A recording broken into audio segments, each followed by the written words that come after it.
오늘 함께 나눌 말씀은 사무엘하 22장 1절에서 25절입니다. 여호와께서 다윗을 모든 원수의 손과 사울의 손에서 구원하신 그날에 다윗이 이 노래의 말씀으로 여호와께 아뢰어 이르되 여호와는 나의 반석이시요 나의 요새시요 나를 위하여 나를 건지시는 자시요 내가 피할 나의 반석의 하나님이시요 나의 방패시요 나의 구원의 뿌리시요 나의 높은 망대시요 그에게 피할 나의 피난처시요 나의 구원자시라 나를 폭력에서 구원하셨도다. 내가 찬송받으실 여호와께 아뢰리니 내 원수들에게서 구원을 받으리로다. 사망의 물결이 나를 애우고 불의의 창수가 나를 두렵게 하였으며 수월의 줄이 나를 누르고 사망의 올무가 내게 이르렀도다. 내가 환난 중에서 여호와께 아뢰며 나의 하나님께 아뢰었더니 그가 그의 성전에서 내 소리를 들으시며 나의 부르짖음이 그의 귀에 들렸도다. 이에 땅이 진동하고 떨며 하늘의 기초가 요동하고 흔들렸으니 그의 진노로 말미암음이로다. 그의 코에서 연기가 오르고 입에서 불이 나와 사름이여 그 불에 숯이 피었도다. 그가 또 하늘을 들이우고 강림하시니 그의 발 아래는 어두캄캄하였도다. 그룹을 타고 나르시며 바람 날개 위에 나타나셨도다. 그가 흑암 곧 모인 물과 공중에 빽빽한 구름으로 둘린 장막을 삼으시며 그 앞에 있는 광채로 말미암아 숯불이 피었도다. 여호와께서 하늘에서 우레소리를 내시며 지존하신 자가 음성을 내시며 화살을 날려 그들을 흩으시며 번개로 무찌르셨도다. 이럴 때 여호와의 꾸지람과 콧김으로 말미암아 물 밑이 드러나고 세상의 기초가 나타났도다. 그가 위에서 손을 내미사 나를 붙드시며 많은 물에서 나를 건져내셨도다. 나를 강한 원수와 미워하는 자에게서 건지셨으며 그들은 나보다 강했기 때문이로다. 그들이 나의 재앙의 날에 내게 이르렀으나 여호와께서 나의 의지가 되셨도다. 나를 또 넓은 곳으로 인도하시고 나를 기뻐하심으로 구원하셨도다. 여호와께서 내 공의를 따라 상 주시며 내 손의 깨끗함을 따라 갚으셨으니 이는 내가 여호와의 도를 지키고 악을 행함으로 내 하나님을 떠나지 아니하였으며 그의 모든 법도를 내 앞에 두고 그의 규례를 버리지 아니하였음이로다. 내가 또 그의 앞에 완전하여 스스로 지켜 죄악을 피하였나니 그러므로 여호와께서 내 의대로 그의 눈앞에서 내 깨끗한 대로 내게 갚으셨도다. 아멘. 이 시간 주님의 은혜가 우리와 함께하길 소원합니다. 사무엘하 21장에서 24장은 사무엘서 전체를 비춰주는 안경이라고 했습니다. 사무엘서 역사를 어떻게 바라보아야 될지 안목을 열어주는 부분입니다. 시편 18편에도 기록된 이 부분은 앞부분에는 사울의 손에서 구원받았던 때 초기를 가리키고 뒷부분은 그 이후의 상황을 반영하고 있는 것으로 보입니다. 이 전체를 아우르는 주제는 구원입니다. 1절에서와 같이 다윗은 여호와께서 구원하신 그날에 노래했다 이렇게 말합니다. 구원자이신 하나님이 이 노래의 주제입니다. 그러면 구원받은 사람이 바로 누구입니까? 다윗이죠. 그리고 다윗의 나라가 구원을 받았습니다. 2절에 나오는 하나님을 가리키는 표현은 모두 다윗 자신을 수동적인 자리에 둡니다. 하나님이 반석이시고 하나님이 요새시고 하나님이 다윗을 건지시는 분입니다. 다윗 자신은 구원자가 아닙니다. 다윗은 그런 하나님께 피하는 사람입니다. 하나님이라는 방패 뒤에 숨는 사람입니다. 구원의 뿌리신 그분을 잡고 살려달라고 애걸복걸하는 사람입니다. 하나님이라는 높은 망대 위에 올라서 생명을 건지는 사람입니다. 하나님이 구원자시며 다윗은 구원을 받는 사람입니다. 하나님이 주체이고 그리고 다윗은 그 주체에 딸린 사람입니다. 이것이 이스라엘 왕의 노래입니다. 사무엘서를 읽는 중요한 초점이죠. 이스라엘이 언제 승리를 할 수 있었습니까? 이스라엘이 외세의 위협에서 언제 자유를 얻을 수 있었습니까? 이스라엘이 언제 한 나라로 우뚝 설 수 있습니까? 구원자이신 하나님을 의지할 때입니다. 사무엘서의 역사는 그것을 보여주는 역사입니다. 다윗이 주인공이 아니라 다윗은 하나님께 구원받은 자로 등장하고 하나님이 주인공이십니다. 그러니까 영웅 다윗의 이야기가 아니라 구원하시는 하나님에 대한 역사다. 이것을 사무엘서가 보여주고 있습니다. 이 노래는 이렇게 이어집니다. 사망의 물결이 다윗을 애우고 불의의 창수가 두렵게 합니다. 쓰나미처럼 큰 파도가 다가올 때 압도될 수밖에 없고 무기력하게 쓸려갈 수밖에 없는 것처럼 다윗 앞에 사망과 불의가 몰려옵니다. 또 스올의 줄이 그를 두르고 사망의 올무가 이릅니다. 죽음이 이제 다윗을 잡아 끌고 가기 위해 눈앞에 이르렀습니다. 그때 다윗이 기도를 합니다. 그게 7절인데 다시 한번 읽어보겠습니다.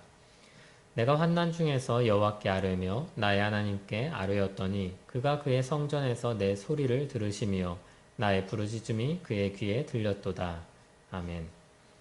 하나님이 다윗의 기도를 들으셨습니다. 그리고 그 결과가 8절 뒷부분부터 나옵니다.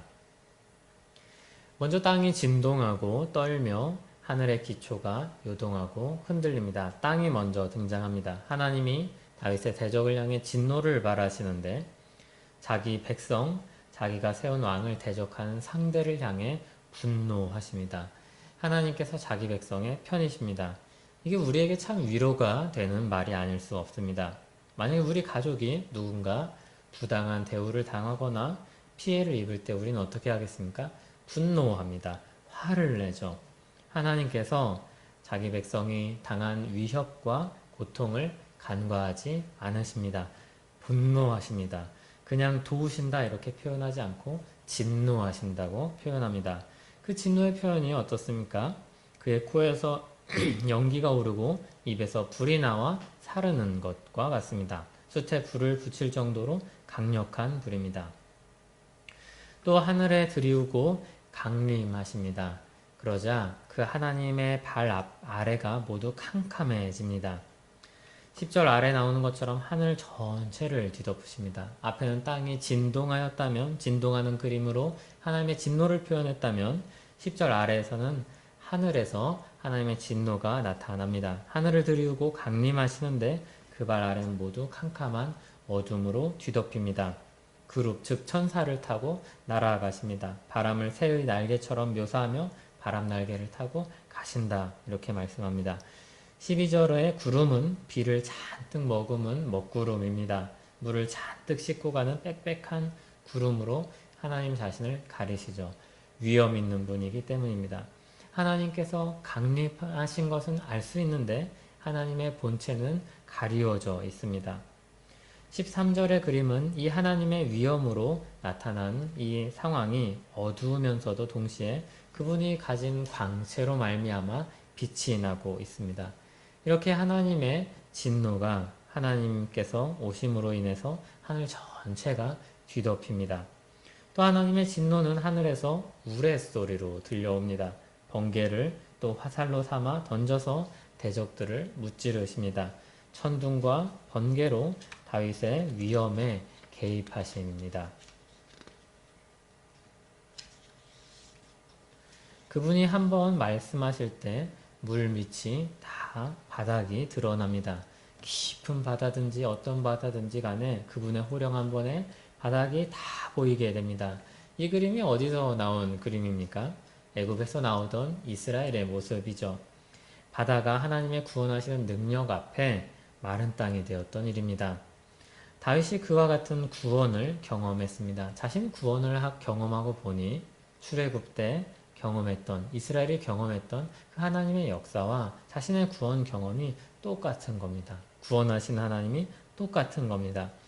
그분은 마치 물속에 손을 집어넣어 자신을 건지는 분처럼 많은 대적들로부터 자신을 건지셨습니다. 건짐받은 사람의 모습이 어떻습니까? 죽다 살아난 모양일 것입니다. 물에 젖고 지쳐 비참할 것입니다. 하지만 이 건지시는 분으로 말미암아 이 연약하고 힘이 없는 다윗이 도저히 강한 대적으로부터 자신을 지킬 수 없는 이 다윗이 생명을 건지게 됩니다. 살게 됩니다. 자신보다 강한 적들에 둘러싸여 있습니다. 그래서 그 날들을 재앙의 날이다 이렇게 다윗은 표현합니다. 그런데 거기서 하나님이 그를 건지십니다. 19절을 보면 다윗은 그분이 자신의 의지가 되셨다 이렇게 고백합니다. 다윗이 의지하는 이 하나님은 안전한 곳으로 자신을 인도하시고 구원하십니다. 그 구원하신 하나님의 마음이 대적을 향해서는 진노를 쏟아내시지만 이 다윗을 향해선 기쁨으로 구원을 하십니다. 그래서 21절 아래 다윗이 하나님의 의를 지킴으로 그러한 구원을 받았다 이렇게 말합니다. 언뜻 보면은 갑자기 다윗이 자기 의로 구원을 받은 것처럼 묘사하는 것처럼 보입니다. 그런데 다윗은 자신이 괜찮은 사람이다 이런 말로 자기 의에 대해서 이야기하는 게 아닙니다. 자신이 철저하게 충성스럽게 하나님을 쫓아서 간 사람이라는 것을 표현하고 있는 것입니다. 하나님의 의, 하나님의 뜻을 쫓아서 살아가는 사람으로서 살아가는 다윗 자신이, 하나님의 언약 안에 있는 다윗 자신이 상 주실 일을 바라보고 가는 다윗이 구원을 받았다는 그 이야기를 하고 있는 겁니다. 그러면 이 시가 이 사무엘서의 배치에서 시편 18편에도 있지만 사무엘서에서 배치에선 사무엘서 전체를 바라보는 안목을 열어준다고 했는데 바로 앞에 21장에 나온 사울과 다윗의 대조에서 이 사무엘서 전체를 보여줄 수 있습니다. 이와 같은 관점으로 사무엘서를 읽으면 21장에 나온 사울과 다윗의 그런 상황을 볼 수 있습니다. 사울이 왜 실패합니까? 사울이 실패하는 이유가 무엇입니까? 사울이 하나님의 마음에 들지 않는 이유가 무엇입니까? 사울이 약해서입니까? 오히려 사울은 강한 사람이었습니다. 능력이 탁월했습니다. 용사였죠. 용맹한 사람이었습니다. 그가 기브온 족속을 물리쳤습니다. 그런데 문제는 하나님께서 원하신 것을 행하지 않았다는 겁니다. 사울은 오히려 자기의 정치적 입지를 세우기 위해 기브온 족속을 쳐서 무찔렀습니다. 그런데 하나님께서 원하신 것은 그것이 부당한 언약이든지 무슨 언약이든지 상관없이 사람들 앞에서 하나님의 이름으로 맺은 약속을 지키길 원하셨습니다. 그냥 사울은 자신의 정치적인 입지를 높이기 위해서 쉬운 희생양으로 기브온을 택한 것입니다. 그런데 다윗은 21장에서 어떤 모습으로 등장합니까? 피곤하여서 다른 용사의 도움을 받아야 하는 사람입니다. 그런데 그럼에도 그는 이스라엘의 등불입니다. 반드시 필요한 사람입니다. 이전과 달리 약해진 다윗이 왜 그렇게 이스라엘에 중요합니까? 그가 하나님이 세우신 왕이기 때문입니다. 그를 통해 하나님이 역사하시기 때문입니다. 그러므로 이스라엘의 흥망성쇠는 왕의 어떠함에 달려있지 않습니다. 좀 더 강하게 말하면 왕이 보잘것없고 정말 실력이 없어도 하나님의 나라는 무너지지 않습니다. 이스라엘에 강한 마병이 있는가? 강력한 지도력을 가지고 뛰어난 지혜를 가진 왕이 있는가? 이것이 이스라엘의 쇠락과 그리고 흥함을 결정하지 않습니다. 하나님을 의지하는 왕이 있는가? 그 백성들이 하나님께 충성스럽게 따르고 있고 그 길을 따라가고 있는가? 여기에 초점이 있습니다. 사무엘서에서 보여주는 역사는 바로 이 단순한 내용을 우리에게 가르쳐주고 있습니다. 단순하지만 많은 사람들이 따르지 않는 이 길에 대해 이야기하고 있습니다. 하나님을 따르는 길이 이기는 길이고 하나님을 따르지 않는 길은 멸망으로 가는 길입니다. 그러니까 사울이냐 다윗이냐가 아니라 그 사람이 하나님의 편에 서 있는가 그렇지 않은가 기준이 하나님입니다. 하나님을 기준으로 이 모든 역사를 읽어야 된다고 사무엘서는 우리에게 이야기해주고 있습니다. 또한 그런 관점을 가지고 우리 삶, 우리 역사, 우리 앞에 있는 현실을 읽어내야 된다고 우리에게 가르쳐주고 있습니다. 하나님은 다윗을 기뻐하셨습니다. 하나님을 의지하고 하나님이라는 반석 위에 서고 하나님이라는 방패 뒤에 숨는 연약해 보이는 이 다윗을 기뻐하셨습니다. 그리고 그를 강하게 하셨습니다. 다윗은 이 하나님을 나의 하나님이라고 부릅니다. 반석이시며 요새이시며 건지시느니 이렇게 다른 사람을 위해 구원하는 분처럼 마치 남일처럼 그냥 중립적인 것처럼 부르지 않고 나의 반석, 나의 요새, 나를 건지시는 이라고 부릅니다. 이분이 여러분의 하나님입니까? 여러분도 이와 같은 관점으로 여러분의 삶을 돌아보십시오. 오늘을 돌아보십시오. 나의 하나님을 붙잡고 나의 하나님을 의지하고 나의 하나님 안에서 오늘 하루를 사셨습니까? 사도 바울은 빌립보 교회를 향해 편지를 마치면서 그들을 축복합니다. 그때 사도 바울이 나의 하나님이라는 표현을 씁니다. 빌립보서 4장 19절입니다. 나의 하나님이 그리스도 예수 안에서 영광 가운데 그 풍성한 대로 너희 모든 쓸 것을 채우시리라. 아멘. 사도 바울도 자신을 구원하고 여러 환난에서 건지셨던 하나님을 경험했습니다. 사도 바울이 얼마나 굴곡진 삶을 살았습니까? 얼마나 많은 위협을 당했습니까? 얼마나 많은 목숨의 그런 위태로운 지경에 이른 적이 많습니까? 그런데 그때마다 자신을 구원해 주신 하나님을 기억하며 나의 하나님이라고 말합니다. 내가 믿는 하나님, 내가 경험한 하나님, 내가 만난 하나님, 내가 알고 있는 하나님에 대해 이야기합니다. 그 하나님께서 자신을 구원하고 채우셨듯이 빌립보 교회도 도우시고 채우실 것을 믿습니다. 하나님의 능력을 믿고 하나님이 행하신 역사를 신뢰합니다. 이 하나님이 또한 여러분의 하나님이 되는 줄 믿습니다. 만일 아직 나의 하나님이 아니라면 그런 생각이 든다면 오늘 본문인 다윗의 역사와 고백을 통해 이분을 나의 하나님으로 모시기 바랍니다. 혹시 예수님의 제자 도마처럼 아직 망설이고 있다면 믿음으로 한 걸음 내딛어 보시기 바랍니다. 하나님께 요청해 보시기 바랍니다. 신중한 도마에게 예수님은 자신의 손과 발을 내어 주셨습니다. 만지게 해주셨습니다. 경험하게 해주셨습니다. 성경 말씀을 듣고 믿고 그 의를 따라서 살아보시기 바랍니다. 그때 주님이 우리와 함께 하시는 은혜를 경험하게 해주실 것입니다.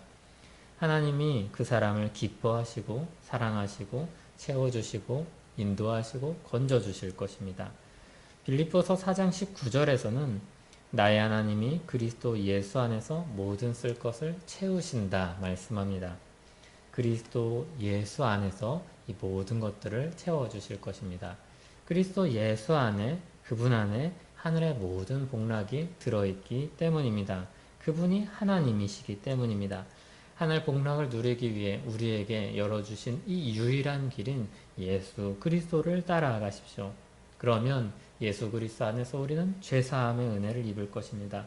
예수 그리스도 안에서 신자로서 살아가는 데 필요한 지혜와 총명이 넘치게 될 것입니다. 예수 그리스도 안에서 하나님의 기업이 될 것입니다. 예수 그리스도 안에서 우리 인생이 하나님께 영광을 돌리게 될 것입니다. 에베소 1장 3절은 이렇게 고백합니다. 찬송하리로다 하나님 곧 우리 주 예수 그리스도의 아버지께서 그리스도 안에서 하늘에 속한 모든 신령한 복을 우리에게 주시되. 아멘. 하늘의 모든 복이 예수 그리스도 안에서 주어집니다. 그러므로 이 예수를 믿는다는 것, 예수를 가졌다는 것, 이 세상의 그 무엇보다도 값진 보화를 얻은 것입니다. 모든 것을 가진 것입니다. 모든 것을 다 팔아서 가져도 손해보지 않을 것을 얻은 것입니다. 그러므로 예수 그리스도 안에서 우리 쓸 것을 채우시는 은혜가 하나님을 나의 하나님으로 고백하는 우리에게, 우리 각 사람에게 있을 줄 믿습니다. 기도하겠습니다. 하나님 아버지 감사합니다. 우리에게 예수 그리스도의 복음을 듣게 하시고 그 안에서 구원을 얻게 하시니 감사합니다. 또 우리가 살아갈 때 그 길을 한 걸음 한 걸음 인도하여 주시니 감사합니다. 우리의 필요를, 우리 쓸 것을 채워주시는 하나님 감사합니다. 주님, 우리가 믿음으로 우리 삶의 하루하루를 믿음으로 살기 원하오니 주님 우리 채워주시고 인도하셔 주시고 이끌어 주시옵소서. 우리 앞에 도저히 이길 수 없는 강력한 대적들이 있을 땐 그것들로부터 우리를 건져주시길 간절히 구하옵나이다. 우리가 오랜 시간 동안 어려운 시기를 보내고 있는데 주님 우리 각 사람의 삶이 피폐해지지 않도록 도와주시고 오히려 주 안에서 영적으로 더욱 건강해지며 성숙해지고 깊은 신앙을 갖는 우리의 각 사람이 될 수 있도록 도와주시옵소서. 예수님 이름으로 기도합니다. 아멘.